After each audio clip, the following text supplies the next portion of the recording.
आतंकवाद भारत में काफ़ी बड़ी प्रॉब्लम रहा है। उसके अलावा चाइना और पाकिस्तान से आने वाला सिक्योरिटी खतरा भारत की सिक्योरिटी के लिए हमेशा ही एक थ्रेट रहा है। इसके चलते भारत अपनी आर्मी, नेवी, एयरफोर्स में काफ़ी ज़्यादा इन्वेस्टमेंट करता है। लेकिन ऐसा देखने को मिलता है कि जो हम हथियार बना रहे हैं, जो हम टेक्नोलॉजी बना रहे हैं, वो दूसरी जगहों पे भी स्प्रेड होती है। दुनिया एक ग्लोबलाइज्ड वर्ल्ड है और अगर हम एक टेक्नोलॉजी डेवलप कर रहे हैं या कोई दूसरा देश कोई टेक्नोलॉजी डेवलप कर रहा है तो आतंकवादी और जो नॉन स्टेट एक्टर्स होते हैं उनके हाथ में टेक्नोलॉजी लग जाती है। इसकी वजह से दुनिया में सिक्योरिटी का खतरा और आतंकवाद बढ़ रहा है। ये पूरे के पूरे नेक्सस को रोकने के लिए, आतंकवाद को रोकने के लिए, आतंकवादियों को हथियार ना मिलें वो रोकने के लिए भारत सरकार पार्लियामेंट में एक बिल लेके आया जिसका नाम है weapons of mass destruction bill 2022।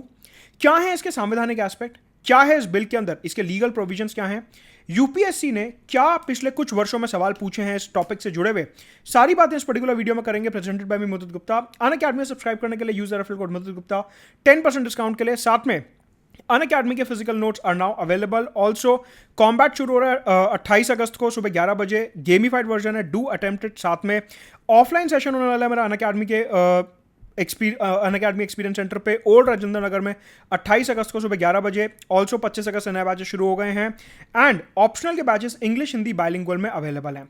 Right, सबसे पहले अगर weapons of mass destruction bill 2022 की बात करते हैं तो इसके कॉन्स्टिट्यूशनल राइट्स देखेंगे कि हमारा संविधान इस बिल से कैसे जुड़ा हुआ है। इस पूरे लेक्चर का हैंड आउट आपको मेरे टेलीग्राम चैनल पर मिल जाएगा। पुराने सारे लेक्चर्स जो हैं उनका हैंड आउट भी आपको इसी चैनल पर मिलेगा।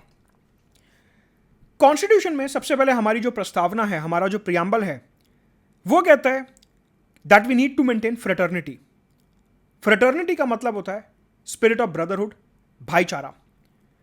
आपको पता है कि हमारे प्रियम्बल में we the people of India having solemnly resolved to constitute India into a sovereign socialist secular democratic republic and उसके बाद अलग अलग प्रिंसिपल्स दिए हैं कि हम भारत को किस प्रकार का देश बनाना चाहते हैं। उसमें एक शब्द मेंशन्ड है फ्रेटर्निटी। ये जो वर्ड फ्रेटर्निटी है, अगर हम इसको इंटरप्रेट करें, इसको हम दो तरीके से इंटरप्रेट कर सकते हैं। एक कि भारत के अंदर, हिंदुस्तान के अंदर हमारे को भाईचारा प्रमोट करना है। Caste, religion, place of birth, place of residence, इन सारे ग्राउंड्स पे कोई भी डिस्क्रिमिनेशन नहीं होना चाहिए। लेकिन इसी के साथ अगर हम इसका बड़ा मतलब देखें तो वो ये है कि पूरी दुनिया में भी हमारे को ये स्पिरिट ऑफ ब्रदरहुड स्प्रेड करना है और हमारे को फ्रेटर्निटी प्रमोट करनी है। इस वर्ड को हम डोमेस्टिक और इंटरनेशनल दोनों ही तरीके से इंटरप्रेट कर सकते हैं और अपने मुख्य परीक्षा, एस्से और इंटरव्यू में ये पॉइंट बोल सकते हैं। इसी के साथ हमारे संविधान में एक आर्टिकल है, आर्टिकल 21, राइट टू लाइफ, सबको जीने का अधिकार है। ऑल्सो अनुच्छेद 51, आर्टिकल 51, जो कहता है promotion of international peace and security. ये एक डायरेक्टिव प्रिंसिपल है हमारी स्टेट पॉलिसी का और इसमें बोला गया कि पूरी दुनिया में भारत जो है सारे डिस्प्यूट्स को पीसफुली रिजॉल्व करने की कोशिश करेगा, एक रिस्पॉन्सिबल स्टेट की तरह बिहेव करेगा और इंटरनेशनल पीस और सिक्योरिटी, अंतर्राष्ट्रीय शांति और सुरक्षा को बढ़ावा देगा। कॉन्स्टिट्यूशन के स्पिरिट में कि हम ग्लोबल ब्रदरहुड चाहते हैं, हम इंटरनेशनल पीस और सिक्योरिटी मेंटेन करना चाहते हैं। हमारा एक directive principle to the state policy है, राज्य का नीति निर्देश है कि हमारे को पूरी दुनिया में इंटरनेशनल पीस मेंटेन करनी है। और साथ में हमारे कॉन्स्टिट्यूशन की एक कोर वैल्यू है कि हम सबकी डिग्निफाइड लाइफ चाहते हैं। हम आर्टिकल 21 के अंदर एक डिग्निफाइड लाइफ चाहते हैं और उसको इंश्योर करने के लिए हमारे को इलीगल वेपन्स का जो प्रोलिफरेशन है, मतलब कि जो आतंकवादियों के हाथ में हथियार लग रहे हैं, उसको रोकना होगा। आर्टिकल 21 यहां पे डायरेक्टली नहीं लग रहा है, लेकिन अगर आप थोड़ा सा लिंक बनाएं तो आपको नजर आएगा क्या कि हम हर एक लाइफ की, हर एक जिंदगी की रिस्पेक्ट करते हैं और उसके लिए हम ये चाहेंगे कि हर एक व्यक्ति सम्मानजनक जीवन जिए। उसके लिए हमारे को आतंकवादियों के हाथ में हथियार पहुंचने से रोकना होगा। तो आर्टिकल 21 का इस पर्टिकुलर बिल से एक इनडायरेक्ट लिंक है, वेराज जो हमारा प्रियम्बल और डीपीएसपी का स्पिरिट है वहां से हम इधर एक डायरेक्ट लिंक निकाल सकते हैं। जब भी आपको weapons of mass destruction bill के ऊपर कोई क्वेश्चन आएगा मेंस में, निबंध में या इंटरव्यू में, आप संविधान के इन 3 डायमेंशंस को उससे लिंक करने की कोशिश करेंगे। और अब देखते हैं कि ये जो पर्टिकुलर बिल है इसमें एग्जैक्टली क्या डायमेंशंस हमारे को दिए हुए हैं। ये जो पर्टिकुलर बिल है ये एक्चुअल में weapons of mass destruction and the delivery system prohibition of unlawful activities act 2005 को अमेंड करता है। इस पर्टिकुलर एक्ट को अमेंड करने के लिए यह अमेंडमेंट बिल लाया गया 2022 में। जैसा कि हमारे को इस एक्ट का नाम बताता है, वेपन्स ऑफ मास डिस्ट्रक्शन, ऐसे हथियार जो बहुत ही बड़े पैमाने पे त्राही मचा सकते हैं, ऐसे हथियार या फिर उनका डिलीवरी सिस्टम। डिलीवरी सिस्टम का मतलब है कि किस तरीके से हथियार एक जगह से दूसरी जगह जाएंगे, किस तरीके से हथियारों को, आरडीएक्स को, अलग अलग गोला बारूद को ट्रांसफर किया जाएगा, उन सब चीजों पे। मतलब 2005 में भारत सरकार ने जो एक कानून पास करा था, ये हथियारों से और उनका जो डिलीवरी सिस्टम है उन दोनों चीजों से डील करता है, उन दोनों चीजों के ऊपर पाबंदी लगाता है, राइट। तो ये जो weapons of mass destruction and the delivery system, ये दो कीवर्ड्स आपको याद रखने हैं कि हथियार और उन हथियारों को ट्रांसफर कैसे किया जा रहा है, इन दोनों चीजों को हम इस एक्ट में कवर करते हैं, राइट। उनके ऊपर प्रतिबंध लगाने के लिए 2005 में कानून आया। यहां पे जो वर्ड वेपन है, ये वेपन 3 प्रकार से पॉसिबल है। ये एक्ट बोलता है 2005 का कि यहां पे जो वेपन्स हैं वो 3 प्रकार के हो सकते हैं। एक, बायोलॉजिकल वेपन्स, केमिकल वेपन्स मतलब कि रासायनिक हथियार, या फिर परमाणु हथियार, दैट इज न्यूक्लियर वेपन्स। इन 3 प्रकार के वेपन्स को इस पर्टिकुलर एक्ट में कवर किया गया और यह बोला गया कि ये तीनों प्रकार के हथियार ना तो आप बनाओगे, ना ट्रांसफर करोगे, ना एक्सपोर्ट करोगे, ना स्टोर करोगे। ये 3 प्रकार के हथियार आप इनमें ट्रेडिंग नहीं करोगे। ये जो पर्टिकुलर एक्ट है, ये सरकार को पावर देता है कि न्यूक्लियर, बायोलॉजिकल और केमिकल वेपन्स में जो यूज होने वाले मटेरियल हैं उनको कंट्रोल किया जा सके, उनके एक्सपोर्ट को कंट्रोल किया जा सके, उनकी टेक्नोलॉजी को कंट्रोल किया जा सके। मतलब कि सरकार मेक श्योर करे कि इन हथियारों में इस्तेमाल होने वाला जो मटेरियल है वो फ्रीली इंपोर्ट एक्सपोर्ट ना हो पाए, इन हथियारों में जो यूज होने वाली टेक्नोलॉजी है वो फ्रीली इंपोर्ट एक्सपोर्ट ना हो पाए, अदरवाइज मानवता को खतरा हो सकता है। इसके अलावा अलग अलग मैकेनिज्म बनाने जिससे कि जो गैर राज्य अभिनेता हैं, मतलब कि टेररिस्ट हैं, उनके हाथ में टेक्नोलॉजी, मटेरियल, वेपन्स ना लगे और इनकी transfer, storage, manufacturing, import, export हमारे को पूर्ण रूप से इनके ऊपर प्रतिबंध लगाना है। यह ऐसा एक्ट बोलता है। मतलब कि 2005 में न्यूक्लियर, केमिकल और बायोलॉजिकल वेपन्स और उनके डिलीवरी सिस्टम के ऊपर रोक लगाने के लिए हम ऑलरेडी एक कानून ला चुके थे। सवाल उठता है कि अगर 2005 में ऑलरेडी कानून आया हुआ है तो 2022 में हमारे को इसको संशोधन करने की क्या जरूरत है? What is the need to amend this particular law in 2022? इसका कारण है कि आजकल हमारे को देखने को मिलता है कि जो हथियार हैं उनकी फाइनेंसिंग का धंधा काफी ज्यादा बढ़ता जा रहा है। यूनाइटेड नेशन सिक्योरिटी काउंसिल और फाइनेंशियल एक्शन टास्क फोर्स ये बोलते हैं कि हथियारों की जो फाइनेंसिंग है, अलग अलग प्रकार के जो आतंकवादी ग्रुप हैं, अलग अलग प्रकार के जो इलीगल बिजनेसमैन हैं, वो इन हथियारों की फाइनेंसिंग कर रहे हैं और हमारे को उनकी फाइनेंसिंग के ऊपर रोक लगानी होगी। मतलब कि पहले रोक लगाई थी सिर्फ हथियार, उनकी टेक्नोलॉजी, उनके मटेरियल, उनकी डिलीवरी पे। अभी जो आज की तारीख में सिनारियो चल रहा है, वहां पे जो संयुक्त राष्ट्र है और जो हमारा फाइनेंशियल एक्शन टास्क फोर्स है, ये बॉडीज बोलते हैं कि हथियारों की जो फाइनेंसिंग है हमारे को उसके लिए भी एक कानून लाना चाहिए। भारत ने बोला बिल्कुल सही बात है, टेरर फाइनेंसिंग जो है वो एक काफी बड़ा मेनेस है। टेरर फाइनेंसिंग हमारे देश में बढ़ती जा रही है और टेरर फाइनेंसिंग को रोकने के लिए हमारे को एक इफेक्टिव कानून चाहिए।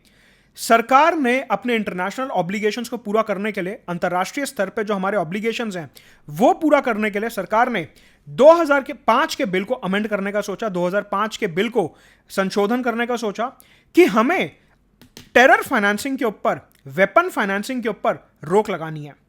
यह जो पर्टिकुलर अमेंडमेंट बिल है जो पार्लियामेंट के मॉनसून सेशन 2022 में इंट्रोड्यूस करा गया था, यह बोलता है कि केंद्र सरकार के पास पावर होगी कि वो टेरर फाइनेंसिंग के ऊपर रोक लगाएं, हथियार और उनके डिलीवरी सिस्टम में इस्तेमाल होने वाले पैसे के ऊपर रोक लगाएं।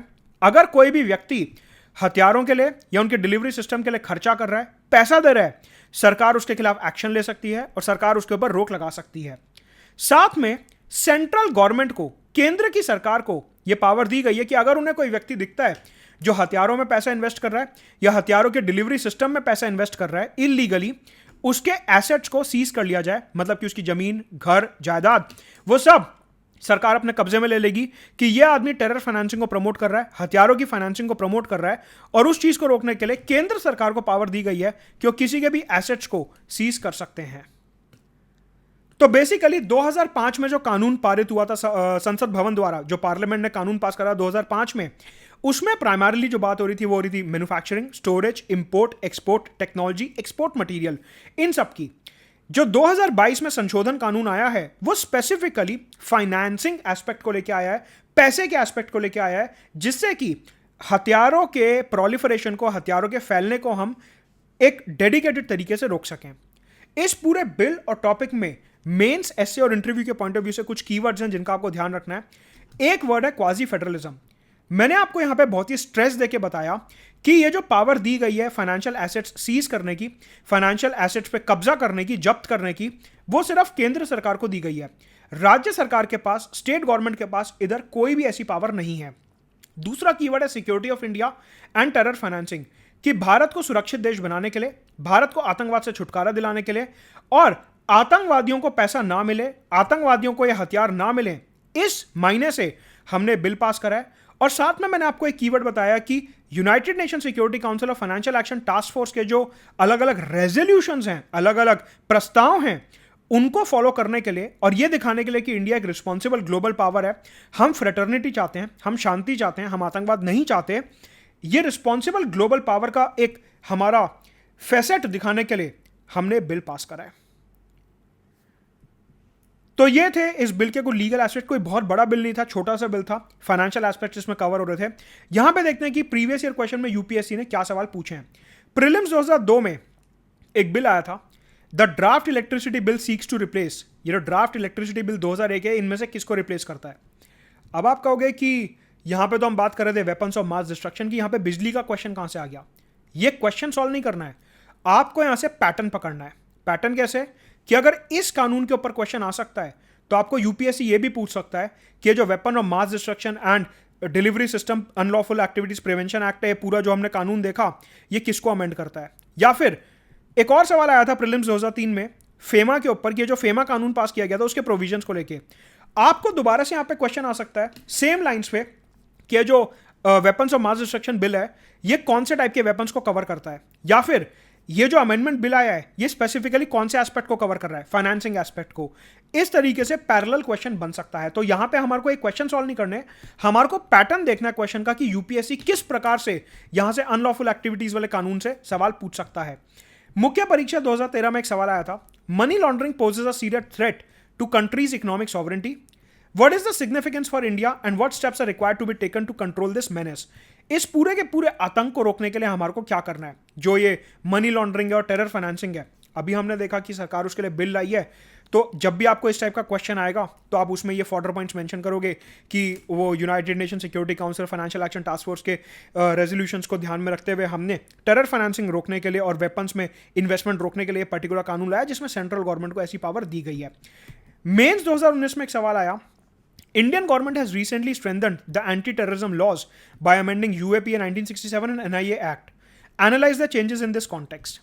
मतलब कि यहां पे वो ये पूछेगा, अगर 2022 में 23 में आपसे पूछता है कि सरकार आतंकवाद को रोकने के लिए या वेपन्स को रोकने के लिए क्या कर रही है, तो हम ये वाले बिल का और इसके जो फॉर्डर पॉइंट्स हैं वो यहां पे यूज करेंगे।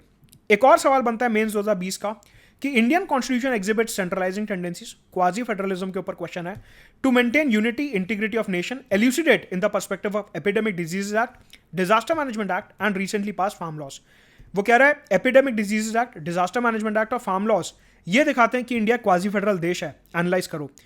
अगली बार आपको ऐसा क्वेश्चन आ सकता है कि इन कानूनों की जगह आपको कहे कि ये जो weapons of mass destruction act है ये क्वाजी फेडरलिज्म दिखाता है, एनालाइज करिए। तो हमने देख लिया किस तरीके से सेंट्रल गवर्नमेंट को पावर दे रहा है, वहां पे स्टेट गवर्नमेंट का कोई रोल ही नहीं है, राइट। तो इस प्रकार से ये जो हमने बिल देखा इसके ऊपर डायरेक्ट क्वेश्चन नहीं बनेगा, लेकिन अलग अलग क्वेश्चन बन सकते हैं जिसमें इसका यूज होगा, राइट। तो ये है आज का लेक्चर, लेट्स क्रैक इट।